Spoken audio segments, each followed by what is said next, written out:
नमस्कार, मैं हूं पवन त्यागी। किसान के नेता बने फर्जी आंदोलनकारी या आंदोलनजीवी राकेश टिकैत पश्चिम बंगाल की ममता बनर्जी जो मुख्यमंत्री हैं उनसे मिलने जाते हैं और दावत खाने गए हैं, ऐसा कहा गया है। लेकिन आप इस बात को समझिए कि ये वो नेता हैं जिनका आंदोलन शुरू हुआ था किसान हितों को लेकर, और उस टाइम जब इन्हें आंदोलन शुरू किया था तो कुछ लोग बोल रहे थे कि ये किसानों का हित लेकर नहीं आए हैं, क्योंकि 3 कृषि बिल में कोई ऐसी बात है ही नहीं जो किसान विरोधी है। तब फिर ये आंदोलन क्यों कर रहे हैं? ये आंदोलन क्यों कर रहे हैं? क्योंकि कहीं ना कहीं पीछे से फंडिंग है। और इसलिए थोड़े दिन बाद एक टूल किट का खुलासा हुआ था, और वो टूल किट का पता चला कि ये तो खालिस्तान वाले लोग जो इस देश में खालिस्तान बनाने की परिकल्पना कर रहे हैं, जो खालिस्तान इस देश में बनाना चाहते हैं, देश के टुकड़े करना चाहते हैं, उन लोगों ने बाकायदा स्क्रिप्ट तैयार की है, किसको क्या करना है वो जिम्मेदारी तय की है, और उसके लिए करोड़ों रुपया फंड किया है। मतलब एक लाल किले पे झंडा फहराने का करोड़ों के उसको 100 करोड़ मिलेंगे हैं। मतलब आप समझिए, ट्रैक्टर ट्रॉली लाओगे तो ट्रैक्टर ट्रॉली का 10,000 रुपये किराया प्रतिदिन, पिज्जा खाने को मिलेगा, मसाज मशीन मिलेगी और दारू मिलेगी। क्या क्या फैसिलिटी जो घर में किसी को नहीं मिल सकती, वो 5 स्टार फैसिलिटी इस पूरे आंदोलन में दी जा रही थी। तो लोगों के अंदर एक सवाल आया था कि आखिरकार ये लोग क्यों हैं जो ये पैसा खर्च कर रहे हैं, क्यों कर रहे हैं इतना पैसा खर्च। उस टाइम राकेश टिकैत ने बयान दिया था, बोला हम तो किसान नेता हैं, हमारा कोई खालिस्तान से लेना देना है नहीं, और हम तो जी अपनी बात रखने को कर रहे हैं, यहाँ खालिस्तान का कोई मामला नहीं, ना ये राजनीति का मंच है, यहाँ तो किसान की बात है। लेकिन आज राकेश टिकैत का ये पूरा एजेंडा खुल करके सबके सामने आ गया है। छुपा एजेंडा आज सामने आ गया, क्योंकि हमने देखा था जब चुनाव थे तो ये राकेश टिकैत ने घोषणा करी थी, पूरा दलबल लेकर के ये गए थे ट्रेन और प्लेन में, और वहां जाकर नंदीग्राम का चुनाव लड़वाने की जिम्मेदारी ली थी। हम यहाँ के किसानों को समझाएंगे और ममता बनर्जी को जिताएंगे। ये बात अलग है कि वहाँ ममता बनर्जी को ये जिता नहीं पाए, ममता बनर्जी हार गई क्योंकि इनकी किसी ने सुनी नहीं। कौन जानता है राकेश टिकैत कौन है पश्चिम बंगाल में? भाई कोई नहीं जानता। तो ये जनवाने गए, हम हैं राकेश टिकैत, किसान आंदोलन जो गाजीपुर बॉर्डर पे बैठे हैं, वहाँ बात करते हैं तुमी क्यों, तुमी की कोचिस। भैया कौन समझे, ये अपनी भाषा बोलिया है, करिया है, ठीक है, अपना पैकेज होगा इनका कुछ। गए और आ गए, रिजल्ट हुआ ममता बनर्जी हार गई। अब ये पार्टी किस बात की? एक पार्टी, एक जगह से आप ममता बनर्जी जहाँ से आपको चुनाव लड़ना था वहाँ से गई हारी हुई आदमी कोई पार्टी देता है? हाँ, एक बात की पार्टी ममता बनर्जी दे रही है। वो किस बात की? कि आप हमारी विचारधारा से मेल खाते हो, आप हमारी पार्टी में टीएमसी में नहीं हो, लेकिन काम वही कर रहे हो जो टीएमसी चाहती है, और इसलिए आपका स्वागत है, तो मिल जाओ। तो 12-13 विपक्षी दल जो चुनाव के टाइम में हाथ मिला करके खड़े थे, उसमें राकेश टिकैत नहीं थे, उसमें उद्धव ठाकरे खड़े थे हैं, उसमें संजय राउत खड़े थे, उसमें दिल्ली के मुख्यमंत्री थे, उसमें पंजाब के मुख्यमंत्री थे, उसमें कहीं देवेगौड़ा और उस पार्टी के लोग, जो उसमें 12 विपक्षी दल हैं, 12-13 वो थे, हाथ में हाथ मिलाकर हम साथ हैं, ममता बनर्जी के साथ हैं। राकेश टिकैत नहीं थे। और राकेश टिकैत क्यों नहीं थे? क्योंकि वो कहते थे हम राजनीतिक दल थोड़े ही हैं, हम तो किसानों की बात करने वाले हैं। लेकिन आज पता लग रहा है कि ये अंडरग्राउंड थे, कि चुनाव तो लड़वाने गए थे, तो अब इनको लगा कि अब इलेक्शन आने वाला है तो अब खुल के सामने ही आ जाओ, क्योंकि पोल तो खुली चुकी। तो उत्तर प्रदेश का 2022 का चुनाव है, और इस 22 के चुनाव में, उत्तर प्रदेश के चुनाव में, ये जो खालिस्तानी समर्थक लोग हैं ये नहीं चाहते कि योगी जी इस देश में फिर से राजनीति में स्टैंड करें, उत्तर प्रदेश के वो मुख्यमंत्री बने। और इसलिए जो खालिस्तानी इस पूरे मूवमेंट को चला रहे थे, उन खालिस्तानियों को तो इस घेरवे से दिक्कत है, भाजपा से दिक्कत है, क्योंकि भाजपा अगर रहेगी शासन में तो इनके मंसूबे तो कामयाब होंगे नहीं, ना चीन के मंसूबे कामयाब होंगे। अगर वो ज़मीन हड़पना चाहता है, नहीं हड़पने दी जाएगी, 1 इंच ज़मीन नहीं हड़पने दी जाएगी। कोई देश को बांटना चाहता है, सरजिल इमाम जैसा, वो कहता है चिकन नेक पे कब्जा कर लेंगे, सोचते रहो, नहीं होगा बेटा, जेल में हो, जेल में रहोगे। इसी तरह अगर कोई सोचता है खालिस्तानी मूवमेंट चलाने वाले लोग कि इस देश में योगी जी को वो हरा देंगे ऐसे लोगों के बल पे, तो मुझसे कोई बात कर रहा था जाट नेता, मैंने कहा भाई आपका आधार कहाँ है?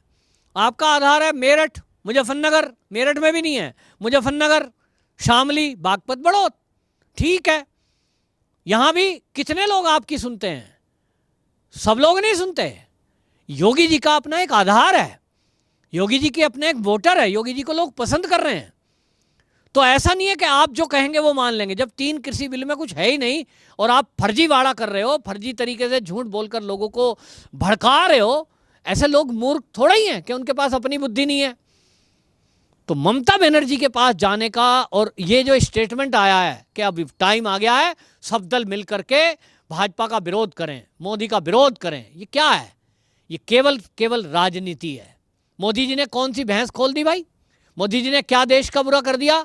देश हित में 2014 के बाद से जितने फैसले लिए गए इतने 70 साल में कभी नहीं लिए गए। देश हित में जितने काम हुए हैं वो आज तक कभी नहीं हुए, रिकॉर्ड है। और गरीबों के लिए जो हुए हैं, अनुसूचित जाति, जनजाति, महिला, गरीब, झोपड़पट्टी में रहने वाले, उनके लिए मोदी सरकार जो कर रही है। आज किसानों के लिए क्या हुआ है? डायरेक्ट बिना दलाल के खाते में पैसे गए हैं। तो आप भड़काओगे कि कृषि बिल खराब है साहब, आज तो पैसे आए, 3 साल बाद नहीं आएंगे। हाँ, तुम ऐसे भड़काते रहो तो जो कुछ कम बुद्धि रखने वाले लोग हैं, मंदबुद्धि लोग हैं, वो समझ लेंगे कि ये जो कह रहे होंगे ये ठीक ही है शायद। भैया कानून बनता है, उस कानून में पूरे क्लोज हैं, एक एक कानून पर बहस होती है, पूरा खुलासा है, पढ़ लो जरा, उसमें कहाँ लिखा है 3 साल बाद खत्म हो जाएगा? नहीं है। लेकिन इनका एजेंडा खुला है, सामने आ गया कि इनका एकमात्र एजेंडा है, ये टीम बी है, राकेश टिकैत टाइप के लोग, ये इन विपक्षी दलों की टीम बी है, जिनका काम यह है कि वो किसान के कपड़े पहन के, किसान बनकर, किसानों के हितैषी दिखाते हुए किसानों को केवल उन्हें भड़काना है। और भड़काना किसके खिलाफ है? वो ना तो जाएंगे कांग्रेस की सरकार जहां है पंजाब में, उनके विरोध में कोई शब्द नहीं बोलेंगे, राजस्थान में सरकार है उनके विरोध में कुछ नहीं बोलेंगे, महाराष्ट्र में कांग्रेस समर्थित सरकार है वहां किसान पिस रहे हैं, उनके विरोध में कुछ नहीं बोलेंगे। इनका केवल और केवल एक एजेंडा है कि भाजपा का विरोध करना है। तो राकेश टिकैत जी, अच्छा हो कि आप टीएमसी का या कांग्रेस की या लोक दल की पहले जैसे सदस्यता लेकर चुनाव लड़े थे, खुलकर आओ। क्यों ये ढोंग रचा रहे हो? क्यों अपने को किसान नेता बताकर लोगों को भड़का रहे हो? कहो ना कि हम राजनीतिक दल हैं। लेकिन ऐसा करेंगे नहीं, क्योंकि कुछ लोग भोले भाले देश में ऐसे हैं, और किसान भोला भाला होता ही है बहुत ज्यादा, तो उनमें भड़का लेंगे, बहका लेंगे लोगों को कि साहब मोदी जी विरोधी हैं। कोई पूछे क्यों? 3 कृषि बिल बेकार हैं साहब, आपकी जमीन चली जाएगी। भला कोई जमीन जाती है? मतलब मोदी जिसने अपने रिश्तेदार, अपना परिवार, अपना शारीरिक सुख, अपना भौतिक सुख सब छोड़ दिया, किसके लिए? देश के लिए, या किसानों की जमीन हड़पने के लिए? कहां ले जाएंगे? क्या करेंगे वो? उन्हें अगर किसानों की जमीन हड़पनी होती और जैसा आप कहते हो, दुष्प्रचार करते हो, अडानी अंबानी को देनी है। अडानी अंबानी कौन से रिश्तेदार हैं भाई उसके? गरीबी में टाइम गुजारा है। और अडानी अंबानी जिनको गाली देते हो, चाइना की कंपनी कौन सी मित्र है आपके? इस देश में विदेशी कंपनियां काम कर रही हैं, वो अरबों खरबों डॉलर कमा के विदेशों में ले जाती हैं, उनको तो आप गाली नहीं देते। लेकिन देश के अडानी अंबानी को आप जरूर गाली दोगे, जो देश के आर्थिक उन्नति में लगे हुए हैं, देश के विकास में लगे हुए हैं। लाखों लोगों को इन अडानी अंबानी ने रोजगार दे रखा है। और यही अडानी अंबानी इस कोरोना के काल में करोड़ों रुपया इन्होंने कोविड के टाइम में दिया है दान। कहीं ऑक्सीजन कंसंट्रेटर दिए हैं, कहीं हॉस्पिटल में फ्री इलाज कराया है, कहीं भूखों को खाना दे रहे हैं, कहीं अनाथ बच्चों की परवरिश हो रही है इन परिवारों के द्वारा। लेकिन इनको गाली देना है क्योंकि ये स्क्रिप्ट में, टूल किट में लिखा हुआ है कि आपको इन देश के उद्योगपतियों को गाली देनी है, क्योंकि इनको गाली दोगे, इनके प्रोडक्ट ना बिकें, इनका व्यापार इस देश में ना चले, तभी तो चाइना का प्रोडक्ट चलेगा, तभी तो चीन का यहाँ कंपनियां लगेंगी। लेकिन अब देशवासियों को यह समझना चाहिए कि हमारे देश के उद्योगपति अगर पैसा भी कमाएंगे तो कहाँ ले जाएंगे? हमारे देश में रहेगा, वो हमारे हैं। बाबा रामदेव का विरोध हो, चाहे अडानी का हो, चाहे अंबानी का, ये हमारे देश के लोग हैं। हमारे देश के अंबानी हैं, जैसे इनके कहीं रिलायंस के अगर आउटलेट खुले हैं, हमारे ही किसानों से ये दाल चावल गेहूं खरीदते हैं और उसको फिर बेच रहे हैं। तो फायदा किसकी जेब में जा रहा है? किसान की जेब में। तो ये बरगलाने और बहकाने का काम करने में जो लोग लगे हुए हैं, उनमें से राकेश टिकैत जी अब पार्टी करने गए, पार्टी खा के आए, ठीक है, अब चुनाव आ रहे हैं तो उसमें बात कर रहे होंगे। अब जो विपक्षी दल हैं इनमें भी लोगों के अपने अपने अरमान हैं, तो ममता बनर्जी भी सोचती हैं कि प्रधानमंत्री के लिए मैं अपने आप को प्रोजेक्ट करूं, लेकिन और कई नेता भी हैं जो प्रधानमंत्री बनना चाहते हैं। जैसे केजरीवाल जी हैं, वो कहते हैं भाई मैं जो है प्रधानमंत्री के लिए सबसे काबिल हूँ ये 12 नेताओं में, इन 12 नेताओं में। अब 12 नेता ये आपस में तय कर लें कि इनमें कौन प्रधानमंत्री के लिए उपयुक्त है। तो इनमें आपस में ही हर बार ऐसे ही होता है, हर बार आगे आते हैं, हर बार झगड़ा होता है, हर बार 12, 13, 15 पार्टी मिलती हैं।